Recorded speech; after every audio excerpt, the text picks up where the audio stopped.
नमस्कार, मैं विष्णु। आप देख रहे हैं हंगामा न्यूज़ भोजपुरी और आज मैं गाने के बारे में बताऊंगा जिस गाने का नाम है रार बोलिया रसदार लागे पिया जी। जी हाँ, जो कि त्रिमूर्ति म्यूजिक भोजपुरी से गाना लॉन्च हुआ है।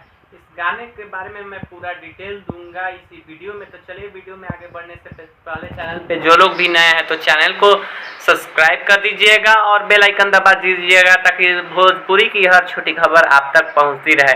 तो चलिए मैं इस गाने के बारे में बता दूं जिस गाने का नाम है राउर बोलिया ए पिया रसदार लागेला, जो कि बहुत ही अच्छा गाना है। त्रिमूर्ति म्यूजिक भोजपुरी से गाना लॉन्च हुआ है। मैं पहले बता दूं कि त्रिमूर्ति म्यूजिक भोजपुरी से जो भी गाना आता है साफ सुथरा गाना आता है और एक अलग लेवल का ही गाना आता है, जो कि बहुत ही ये गाना अच्छा लगा हमको। हम सुने तो हमको पसंद आया ये गाना।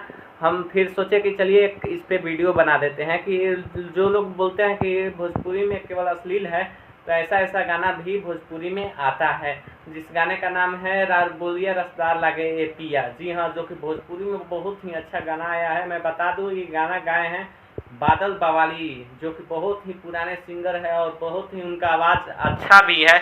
बहुत अच्छा गाना गाते हैं बादल बवाली जी। तो मैं बता दूं कि इस गाने को लिखे हैं मुन्ना यादव बवाली जी। बहुत ही अच्छे राइटर हैं और बहुत ही अच्छे इंसान हैं। और बता दूं म्यूज़िक की बात करो तो म्यूज़िक बहुत ही अच्छा है इसमें और एकदम नया लड़का इसमें म्यूज़िक दिया है। बहुत ही अच्छा म्यूज़िक डायरेक्टर हैं।